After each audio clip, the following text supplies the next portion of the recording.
চীনের সাংহাইতে বৃহস্পতিবার রাতে দুবার আঘাত এনেছে টাইফুন পুলাসান। টাইফুনের প্রভাবে শুক্রবার সকালে রেকর্ড পরিমাণে বৃষ্টিপাত হয়েছে। পানির নিচে তলিয়ে গেছে বেশ কিছু নিচু অঞ্চল।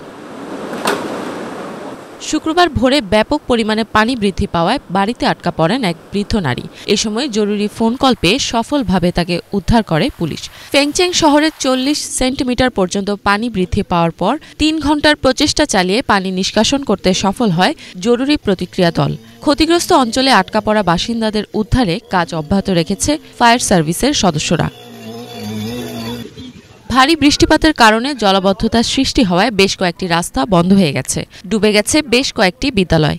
ফেংজিয়ান অঞ্চলে ক্ষতিগ্রস্ত হয়েছে বেশ কয়েকটি সড়ক। টাইফুনের তাণ্ডবে নানকিয়াও শহরে যান চলাচল বন্ধ রয়েছে। ফলে ট্রাফিক শৃঙ্খলা ফিরিয়ে এনে যান চলাচল স্বাভাবিক করতে প্রচেষ্টা চালিয়ে যাচ্ছে দায়িত্বরত কর্মকর্তারা।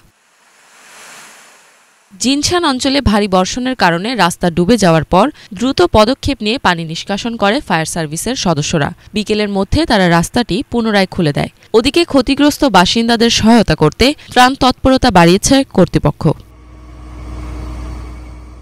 ইফাত জাহান, বাংলাভিশন।